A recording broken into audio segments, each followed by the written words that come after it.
Marcos Marconi Torres de Lima nasceu no dia 13 de agosto de 1960 e ingressou na Polícia Militar da Paraíba no dia 15 de janeiro de 1982.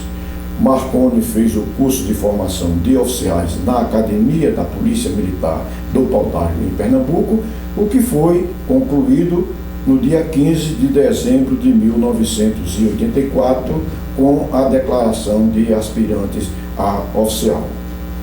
Promovido a segundo-tenente em agosto de 1985 e a primeiro-tenente em agosto de 1987, Marconi exerceu as funções pertinentes a esses postos, primeiramente no 3º Batalhão em Patos e depois no 1º Batalhão em João Pessoa.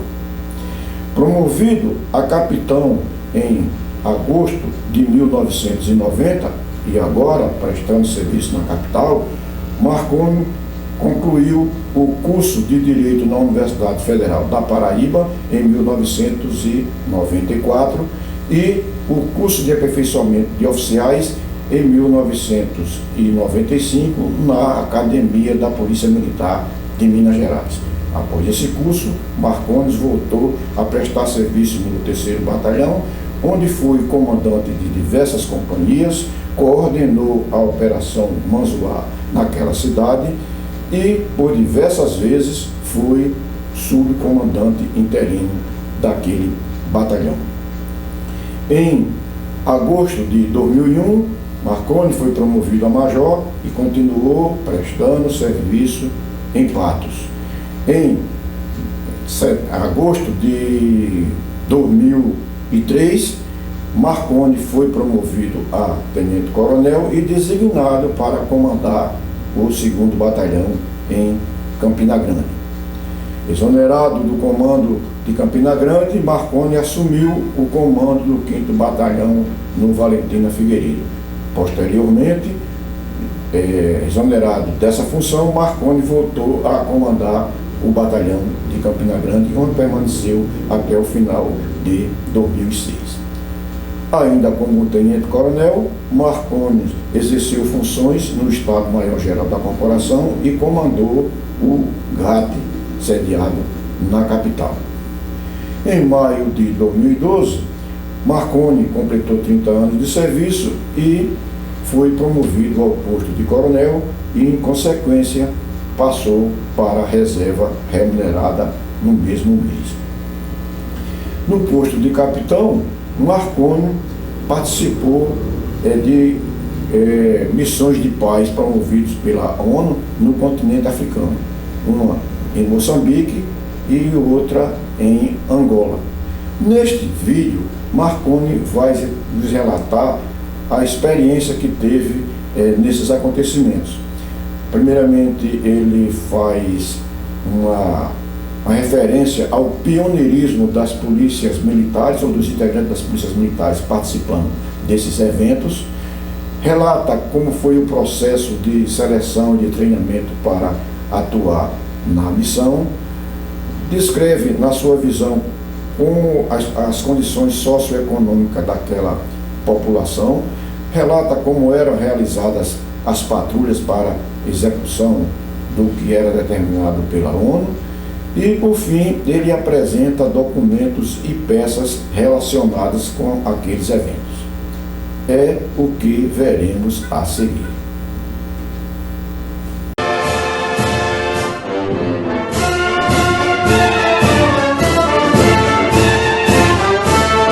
Então, primeiramente, com relação, eu gostaria de introduzir, falando sobre a motivação, né? Porque até 94 a gente via muito a convocação de militares federais para missões de paz. Não havia a prática de convocar policiais militares, né? E a partir de 94, eu acho que foi por aí, começou-se a se convocar policiais militares, e a motivação foi justamente porque nessas missões de paz, especialmente na África, né, já havia um plano, um tratado de paz assinado, né? E uma das condições para que esse tratado de paz fosse assinado foi justamente a presença não de militares só, mas também da Polícia Internacional, da polícia de outros países, porque no país, principalmente Moçambique, que foi o primeiro, a polícia ela se confundia muito com o exército e não havia aquela credibilidade e confiabilidade da sociedade como um todo e também da guerrilha. Então, o pessoal achava, né, que não se respeitava os direitos humanos, não se tinha o devido processo legal e também as pessoas não tinham direito de ir e vir, todas as garantias que deveriam ter não eram observadas pela polícia local, porque era a polícia que era parcial, servia ao governo. Então, uma das condições para a assinatura do Tratado de Paz foi justamente a presença de policiais de outros países. Então, isso aí foi que ensejou, né, que motivou a participação de policiais de diversas polícias do Brasil nessa missão em Moçambique, em 94.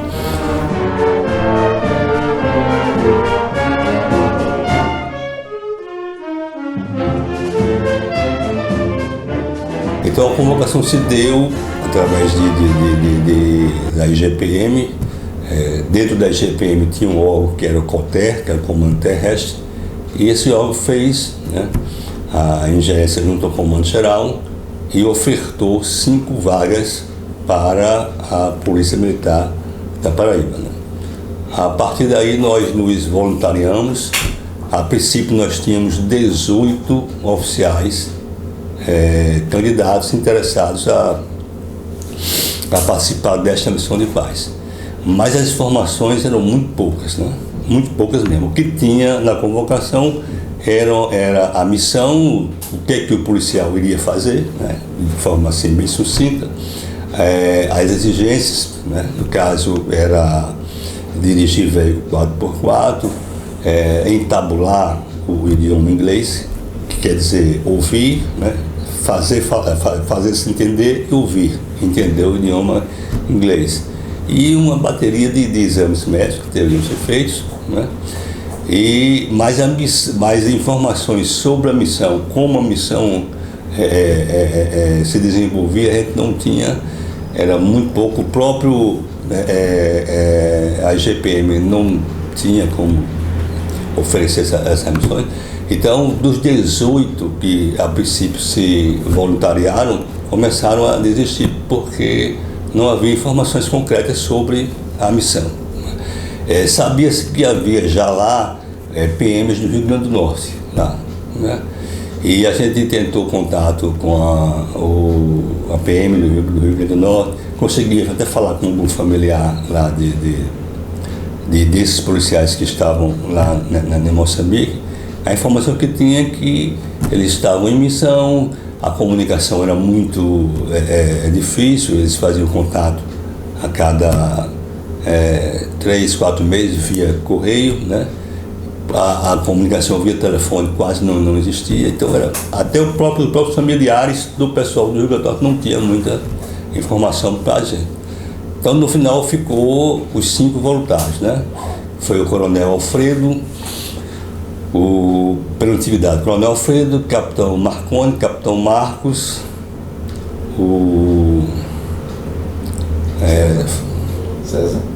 César e o Tenente Carlos, né?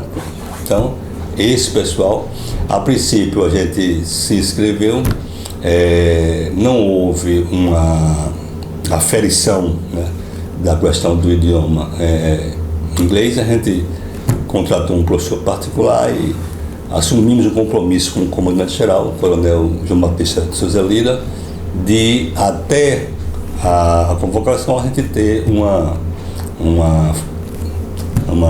performance que permitisse a gente desenvolver a missão lá, uma vez que o idioma oficial da ONU da missão era o inglês, apesar do país falar a língua portuguesa, mas o idioma oficial da missão, o exigido, era o inglês, né?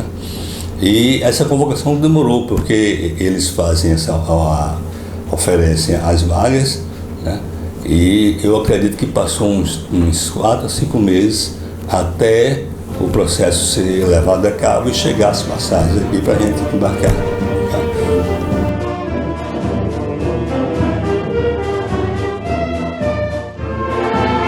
Lá a gente passa um período de instrução geral, né, onde todos os que eles chamam de New Harvard, né, recém-chegados, são agrupados e recebem instruções, certo, sobre a missão propriamente dita, né, o que fazer, qual a missão, como fazer, como agir, e também sobre o país, né, questão climática, questão geográfica, questão cultural, né, e depois desse período aí de 30, 40 dias, a gente tem o deployment, que é a distribuição. Então as pessoas são distribuídas nas províncias. Então todo mundo vai, a partir dali, recebe a notificação e embarca para os seus respectivos, né, local de serviço, né?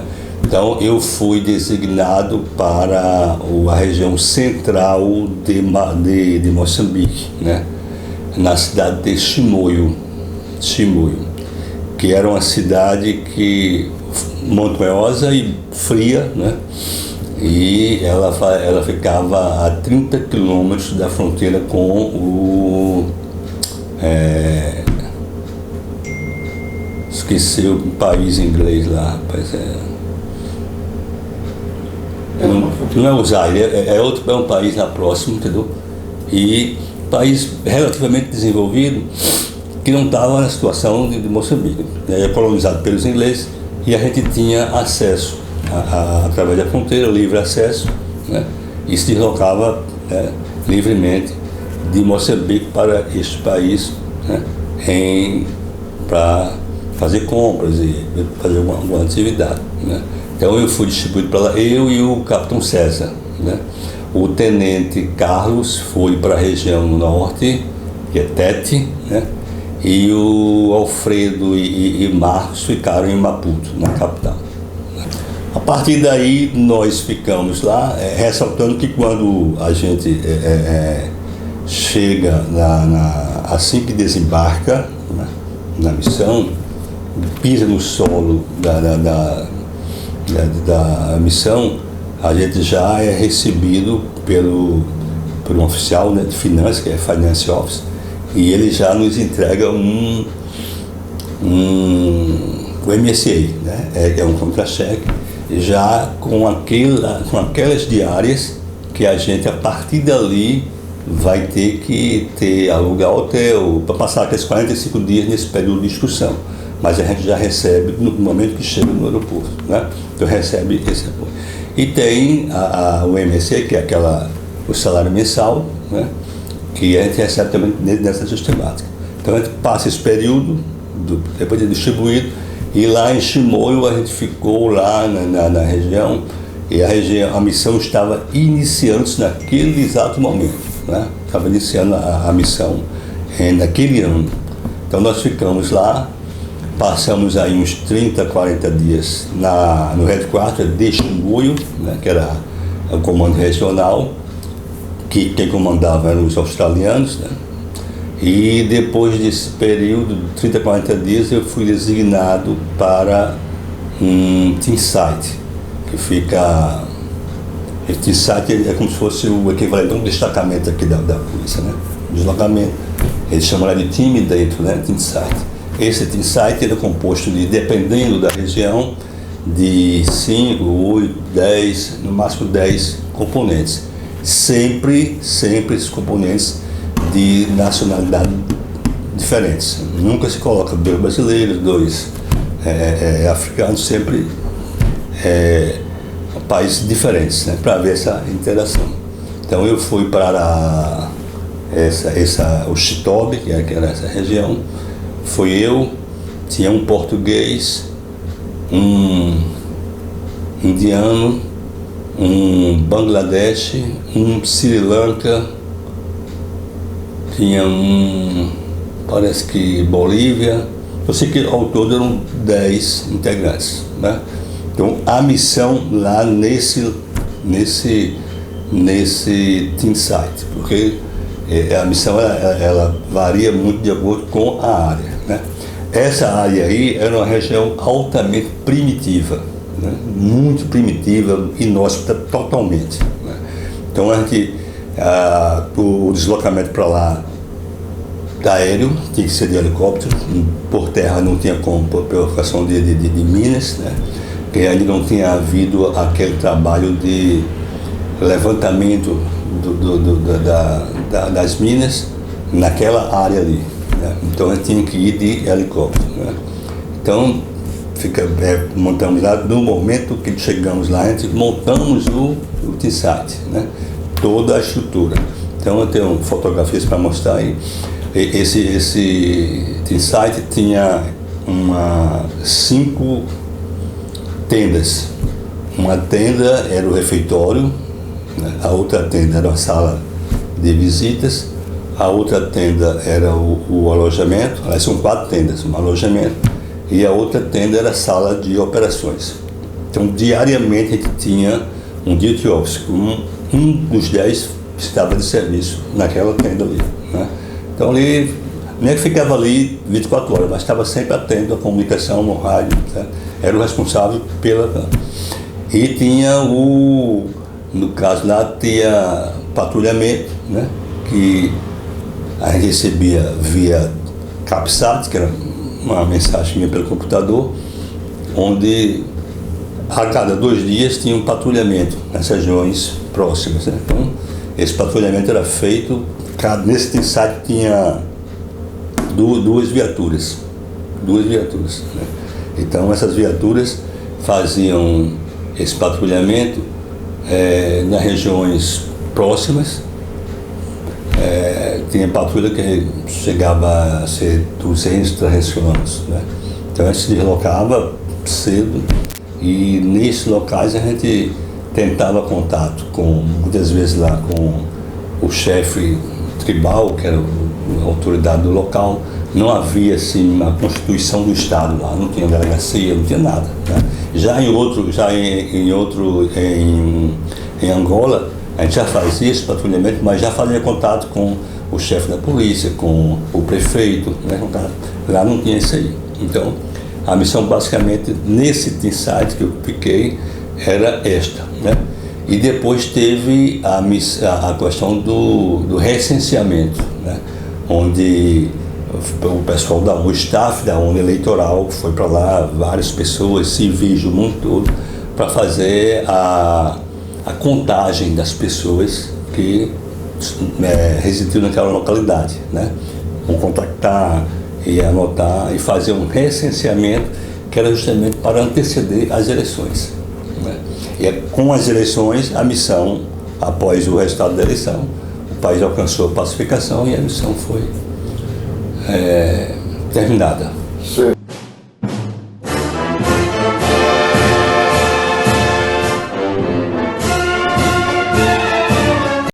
A questão de comando é muito assim, era complicado porque cada país tinha uma nomenclatura do posto, né? Então, um perguntava para o outro, what's your rank? Qual é o seu posto? Aí um inspetor, outro não sei o quê, Leutnant, capitão, é muito complicado. Para fazer assim um comparativo, quem é superior, quem é superior, é meio complicado. Então, vinha o nome, né? Então a patrulha era composta por 2 integrantes, sempre eram 2, o motorista e o patrulheiro, né? Fazia o deslocamento, né? Voltava e fazia um relatório no computador do que a gente tinha encontrado, do que eu tinha relatado. Geralmente o que a gente tinha relatado era muito pouco em razão da falta de estrutura do Estado, né? Passava. O que a gente via muito lá? A princípio, aquela população ali, a população que quando a gente chegou lá para instalar o posto mesmo, o nativo, ele via a gente como extraterrestres, né? Ficavam de longe, com medo mesmo, né? E aos poucos eles foram se aproximando, e interessante é que tinha um africano, né, que era contratado da ONU, que também fazia parte desse insight civil, que falava o dialeto local, porque Moçambique tinha mais de 100 dialetos, cada região, vários dialetos. A língua oficial do país é o português, mas era muito da região central para o norte, 90% se fala dialetos, e os dialetos são muito diversificados, né?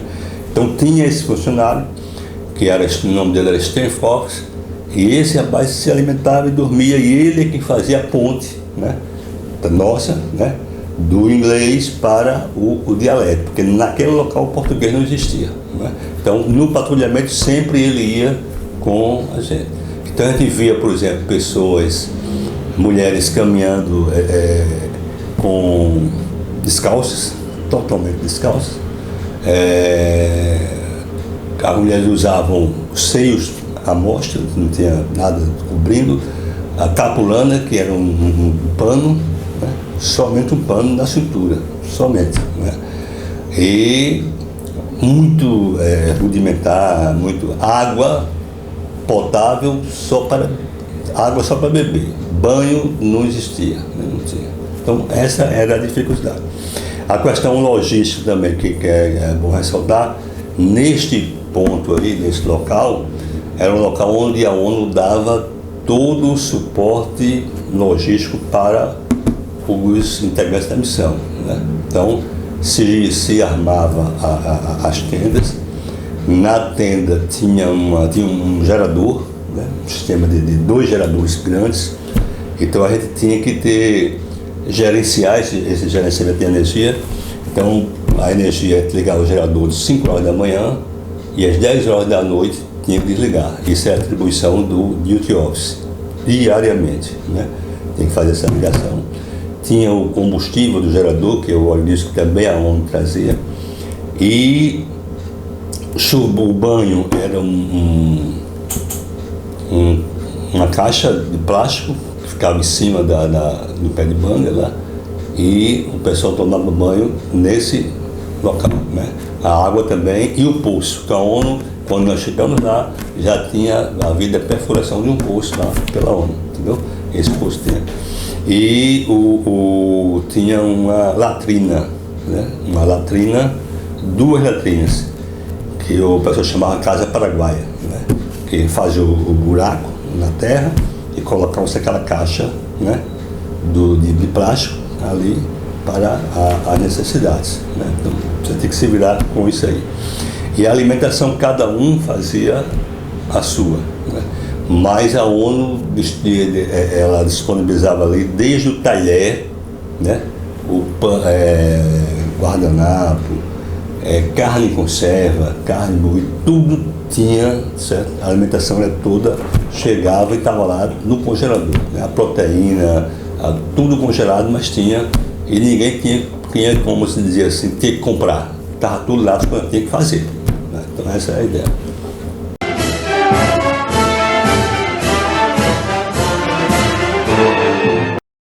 A missão terminou eu acho que não se precisar um mês, mas foi no final do ano que nós chegamos aqui. Não. A missão terminou em janeiro, porque nós passamos o Natal e o Ano Novo lá, né?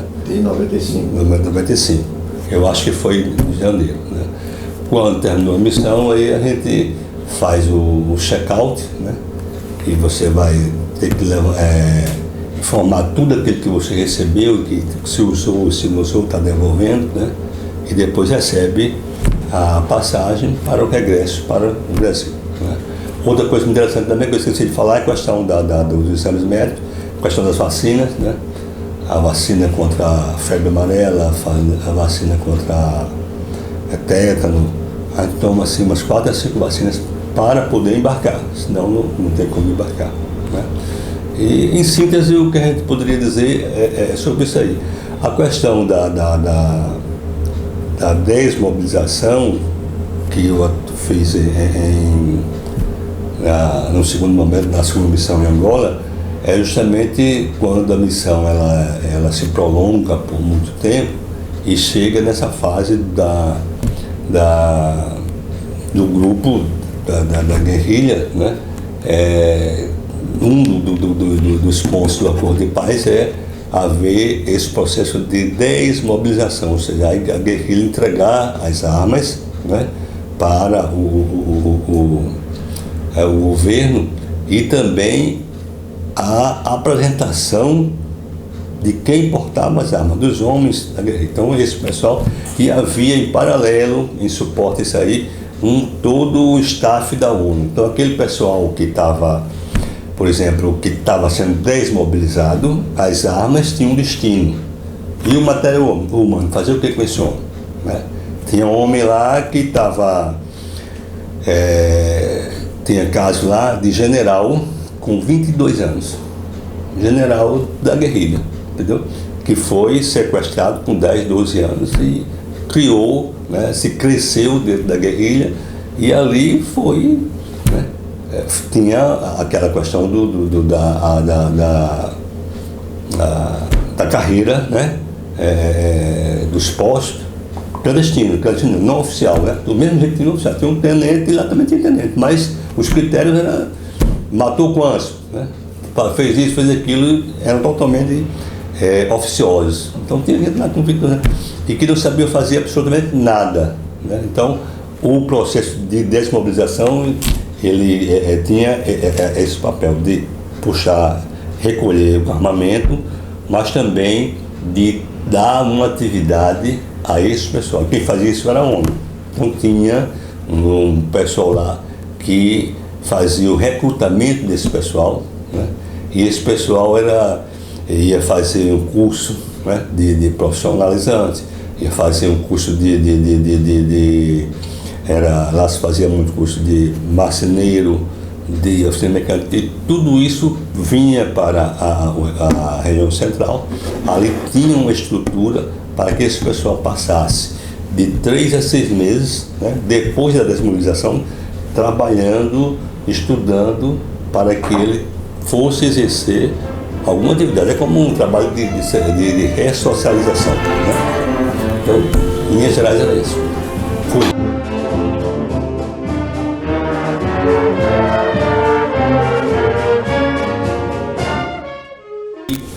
3 anos depois, em 97, houve uma convocação para a missão de paz em Angola, né? E o Major Alfredo e Marcos se inscreveram e foram, e eu não estava, no momento da convocação, não tive interesse de ir.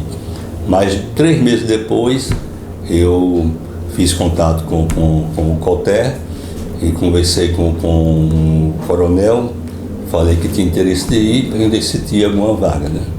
E ele me informou que tinha um tenente da PM de Alagoas que estava voltando, né? Estava completando um ano de missão e iria voltar, e que perguntou se eu tinha interesse de ir. Eu falei que sim, e veio a minha convocação, né, de forma individualizada, para a segunda missão em Angola, né? Então a gente seguiu para Angola, e Angola já foi outro cenário totalmente diferente de Moçambique, porque Angola em Moçambique o nome da missão oficial foi ONU-MOIS, né? E como eu falei, a gente foi o pioneiro, iniciamos a missão e terminamos a missão. Foi uma missão altamente exitosa, não houve conflito, não houve derramamento de sangue, foi muito tranquila. Já a missão de paz em Angola, a MONUA, ela foi precedida pela UNAVEM 1, UNAVEM 2, UNAVEM 3, UNAVEM 4, e por que houve toda essas fases? Porque houve descumprimento do acordo de paz, houve muito conflito, houve mortes, e a missão foi muito complicada, né? Então quando nós chegamos lá, já estava cansado de UNAVEM 1, 2, 3, a gente foi em 97, foi a MONUA, né? Então já estava aquele processo de desmobilização, já tinha ocorrido, depois tinha feito de novo, já estava bem, né? O processo de distribuição estava tudo já em andamento, né? Então era diferente. E a gente foi para, primeiro não fez aquela ponte de Guarulhos, Johannesburgo para Maputo, fez direto de Guarulhos para a capital de Angola, Luanda, né? Então chegou em Luanda, houve aquele processo, novamente, de instrução, capacitação, né? E depois houve a distribuição. Desta feita, eu fui para uma região, a região norte, que era uma cidade chamada Zage, né? E essa cidade era fronteira com o Zaire. Fronteira com o Zaire. É uma região diamantífera, que tinha muita produção de diamantes, e fiquei lá durante 6 meses, né? Neste local, aí sim, lá tinha patrulhamento, né? Aí a gente tinha sim, os componentes do lado local, nós tínhamos um indianos, tinha um noruega, tinha um russo, tinha de Gana, um brasileiro, também eram 10 componentes. E neste site tinha esse patrulhamento, mas de forma mais eficaz, né? Então a gente fazia o patrulhamento e visitava o prefeito. Havia dentro na circunvizinhança do Teamsite, da cidade de Zage, tinha as cidades e tinha lá os prefeitos, né? Tinha o prefeito, mas não deixava de ter tinha o prefeito, mas também tinha o chefe religioso, né? Que a gente também visitava a cadeia pública, né? Contava os presos que tinham, né? Conversava com o chefe da cadeia pública, o comandante da polícia local. Então toda essa visitação era feita e depois a gente retornava e fazia aquele relatório. Então esse trabalho era um que nós fizemos. O trabalho de 10 mobilização também, né? A certa altura fizemos, mas não lá, mas já no outro site, próximo à capital de Luanda, quando estávamos lá em Cachito, nessa cidade, né? Então, a missão, ela, com essas diferenças, mas era a mesma situação de Moçambique, mesma situação, mesma questão remuneratória, mesma missão, né? Questão de retorno no Brasil a cada 6 meses e aquela questão da distribuição por posto, a questão de haver sempre a diversificação de países. Então, a sistemática, a dinâmica era a mesma coisa.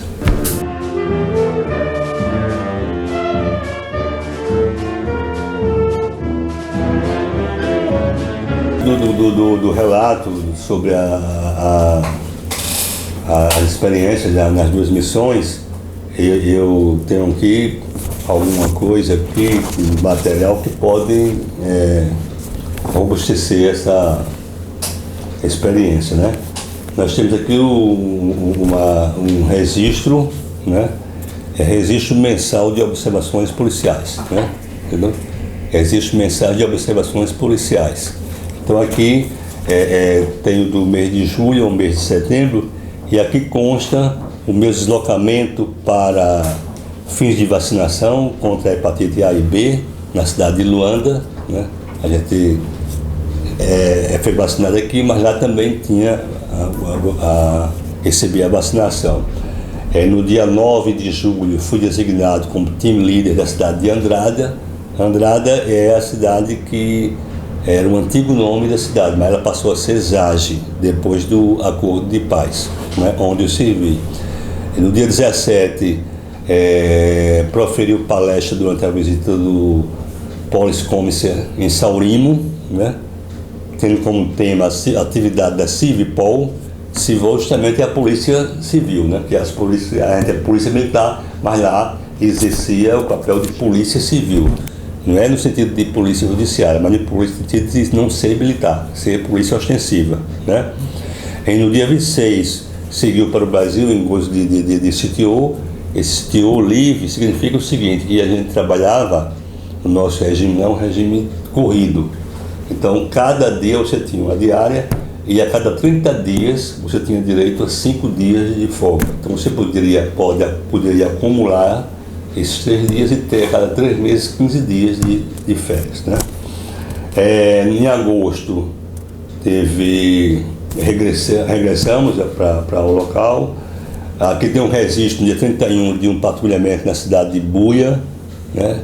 Juntamente com o capitão Balentona, a fim de investigar possíveis detenções e desaparecimento de civis na área da UNITA. É aquele trabalho do patrulhamento que a gente fez, né? E no dia 6 de setembro a gente fomos agraciados aqui pela medalha da ONU com essa medalha aqui, que é a medalha da paz, né? Recebemos essa medalha aqui no dia, tem aqui a medalha, o certificado, e tem aqui o registro dela que foi concedido exatamente no dia 6 de setembro, né? E no dia 11 de setembro eu fui transferido justamente para a província de Bengo, no team site de Caxias, né? É onde concluiu o restante da missão, né? Temos também aqui esse distintivo aqui, que é o distintivo que a gente usava na boina. Infelizmente não tenho mais a boina, mas esse distintivo aqui era o que é usado na boina. E isso aqui a gente usava, o fardamento utilizado era justamente o uniforme de cada país. Então ninguém recebia um uniforme da missão específica. Você ia com o seu país, com o seu uniforme, seja uniforme de instrução ou uniforme fino, e lá você recebia um braçal. Nesse braçal tinha isso aqui, né? E você colocava isso aqui no braçal ou no uniforme fino, você colocava isso aqui. E na boina tinha esse distintivo aqui, correto? E eu ainda tenho isso aqui, esse colete aqui, entendeu? Este colete aqui nós usamos num determinado período onde a gente estava fazendo uma missão específica. A gente estava dando apoio ao staff eleitoral da ONU. Isso aqui foi, assim, acho que 3 meses antes do pleito eleitoral, onde houve o censo eleitoral, né? E a gente dava suporte ao pessoal da ONU que fez o mapeamento justamente das zonas eleitorais, o quantitativo de eleitores, as pessoas que tinham, levantar a idade, informações, para que houvesse um regramento, né, um acompanhamento mais preciso das eleições, que era justamente o coroamento do sucesso da missão, como de fato aconteceu. Houve a eleição, né, sem nenhum transtorno, ninguém contestou, né, e houve a eleição e a missão foi levada a cabo com sucesso.